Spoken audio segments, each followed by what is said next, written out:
Good morning, Titans. Today is Friday, November 22nd. I'm Brooke Herrick. And I'm Jamie Hughes. We have lots of announcements for you before Thanksgiving break. So let's start the show. One of our very own Titan debaters is switching up his style. You could say he's going from drool to cool, but he is already cool to begin with. Reporter Lexi Ho and Marianne Sargas have the story. When people think of speech and debate, they picture someone wearing glasses, having a mouthful of braces, and maybe not the best sense of style. This used to be Jack Janos. Okay, maybe not that bad, but after winning his first money reward competition, Janos changed his style. Well, I got the money through doing an event called the Lions Club, in which I gave about a 7-minute speech about a current event topic, in this case, how do we create and keep jobs in America. I did fairly well in that, to say it myself. I got a few $100s, and I did what any responsible teenager would do. I spent it, and I got some with these kids called, I think it's called Swagger. I went out and got myself some of that.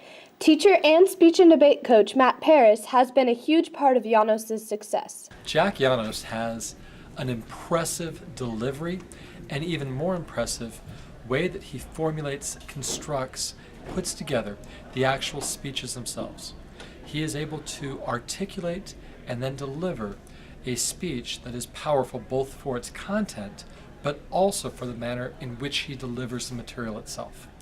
And with that, we're expecting some great things from him over the next 3 years. His family has played an important role in his high school career. His older brother, Michael Janos, has always had an enthusiastic outlook on Jack's leadership role. Jack's always had a sort of knack for speaking. He's always been good at that sort of thing.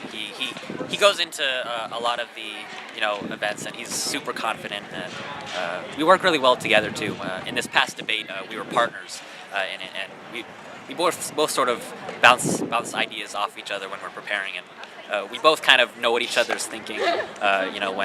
When he's speaking up there, I know what I'm going to say next, and vice versa. And I'm super proud of him. He learns from the best, but he's really good. Not only has Jack made a huge impact on his brother, but he has also made an impact on some of the speech and debate students as well. I've known Jack since the beginning of freshman year, and we've become a lot closer as friends over the past 2 years. I've known him through speech and also through other classes that we've had together. We've been able to spend a lot of time together at tournaments and stuff like that, and our friendship has really grown stronger. He's such a great example, especially in speech, and he's done really well. He's gone to state last year and will probably go to state this year. He's got an amazing piece, and I know that he's going to go far. Jack, for being a sophomore, he's very, very talented in speech and debate program. He's a pleasure to have on the team. He's filled with knowledge. He's a great leader, great mentor. He's paramount to the program, and he's just a fun guy to have on the team. And it's always a pleasure to be with him. Despite his change in style, Jack Janos still utilizes his skills and talents beyond the classroom and continues to influence his peers in a positive way. To be completely honest, I never thought when I joined speech and debate that I'd be the kind of person that would be gung-ho about going on a 3-day trip to Stockton and UOP to compete, but because I have such great teammates and a great teacher, Mr. Paris, I feel like speech and debate has really become part of me. It's my life, which to some people is a problem. I'll be the first to admit it. It is kind of like my girlfriend. That explains why I don't have one. But still, I still see speech and debate as probably being the biggest part of my life right now, and something I really do enjoy doing. I'm Lexi Hope, signing off for your Channel 5 Titan TV News. Ladies and gentlemen, that's America. On that note, we'd like to congratulate the speech and debate team for their phenomenal work at Saturday's tournament hosted on campus. 17 Titans broke into one or more of the 12 different final events. Sophomore Jack Janos, sophomore Tyler Anderson, and senior Violet Polipchuk took first in their respective events. The competition cheer team brought back first place trophy from their competition at UC Davis out of 3 other schools. The dance show, past to present, will be December 5th, 6th, and 7th. Today is the last day to buy tickets for $8 before they go up to $10 at the door. See a dance student to buy your ticket. Student Government is hosting the first ever Rocks Night on December 12th at 6 p.m. in the stadium. Teams of 15 players can sign up in the student store at lunch.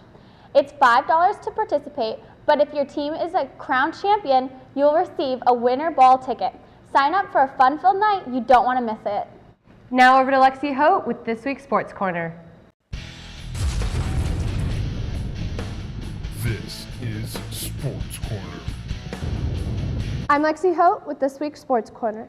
The varsity football team lost to the Rio Linda Knights 34-0 last Friday in the first round of the Sac Joaquin Section Division II playoffs. The Titans struggled when senior quarterback Tyler McCombs was injured in the first quarter and did not return. The Titans finished the season with a 7-4 record. There's not much going on this week, but over break basketball will be training. Reporters Batch Desange and Chris Howell filed the story. It's the first day of practice for the 2013 varsity basketball team, and the expectations are high. In the past 3 years, the varsity team has been nationally ranked, won 2 section titles, 2 league titles, and played multiple times at Sleep Train Arena. This year's team will try to repeat. Nobody could find a high school in California that had ever had their first 3 senior classes make it to a section final. So it's something to really be proud of it wasn't just one group of kids, it's been a consistent group of kids coming through Antelope that are putting in the work, working hard together, and just refuse to be beaten, and are part of that success. With such past successes, it's up to this year's varsity players to repeat the past. Last year's team had a lot of talent, but this year's team has the same potential as last year's team, and if we get our chemistry up, because we're a young team and we don't have like the players that we had last year, and we have to step up and just try to go to sections again and win another banner. This year we have a lot of talent that left, our whole starting 5, but we should have a lot of people step up, like our 5 freshmen, Dennis, some of the seniors, Kyle, Chris, Earl, and I think we all should just keep working hard and continue to push each other. And then I think if we keep pushing, there's no doubt we'll go back to Sleep Train for another second title. But just how good must this year's team be? For the past 3 years, the Titans have won 72% of their games and have won multiple section and league titles and a NorCal playoff run. This year's team, they're putting in a lot of hard work. Their mission is to not be that first senior class and not make it out to the arena. But if they don't, that's not the issue. It's putting in the work now, and sometimes the game's just a matter of an inch, one way or the other, between a win and a loss. And when you get to playoff time, that you could be gone, in that blink of an eye. So I'm proud of the guys so far. They're putting in a lot of work. We got a lot of new guys because we did graduate a lot. It started starting 5, it moved on to the next level. And but I'm looking forward to this group being the next group of Titans that goes deep in the playoffs. We have a lot of new sophomores on the team, like Isaiah, T, Kai, Tim, and myself.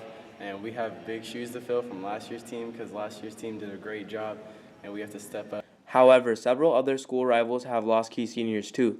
Wood Creek High School has lost 5 pivotal graduating seniors, including Tyler Milani, a member of the Sierra Foothill League All-Star team. Yeah, we've lost a lot of big players, Isaiah Ellis, Gabe Beeler. We have a lot of guys who went on to play college, so we lost a lot of good guys. But at the same time, a lot of the other schools have lost a lot of their top players. And we do have a few returners who played lots of minutes last year, like Dennis Golovko and Mr. Harriel. And then we have a solid group this year. We have a lot of sophomores that are coming up that are really good players. It's going to be a growing process a little bit in the beginning, but our expectations haven't changed. We still believe we're going to win the league. We still have the expectation of getting back to the arena this year. And I think we can do it. We've got the players that can do it. We're really deep. We have lots of guys who can play, lots of guys we expect big minutes out of, and it's going to be a lot of fun. Good luck to this year's Antelope varsity basketball team. This has been Batch Desange signing off for your Channel 5 Titan TV News. As cold weather rolls in, winter sports begin. Wrestling starts up, which now has a new girls wrestling team. The boys varsity basketball team will be in action on December 2nd at Yuba City at 7:30. The girls varsity basketball team will also be playing on December 2nd at Yuba City at 6 o'clock. That's it for this week's Sports Corner. See you soon, Titans. Thanks, Lexi. Tomorrow, the band will be performing in the Roseville Holiday Parade. Go out and support the Titan Band. Attention all seniors. December 2nd is the last day to turn in your senior ad forms. You can drop off completed ad forms in room S206. The National Honor Society Talent Show will be December 11th at 6 p.m. in the cafeteria. Tickets will be $5 pre-sale when we come back from break, or $7 at the door. The theme is Toy Factory, so if you bring a new unwrapped toy that evening, you will get in for free. All toys will be donated to KCRA's Chips for Kids. 75% of the profits and donations will be donated to the Wounded Warrior Project and 25% to the Performing Arts. Do you have an Instagram account? Are you posting pictures from school events such as rallies or sporting events? The yearbook staff wants your pictures. Just use the hashtag AHSTitanium in the caption for a chance to have your picture in this year's yearbook. Well, Titans, that's all we have for the announcements for today. What are your plans for break? Oh, you know, just spending time with family and shopping, of course. I'm going to Mexico. Oh, cool. So while you're in Mexico, I'm writing an essay for Moreno's class. Awesome. Oh, well. Have a great day, Titans. And an even better break. Bye.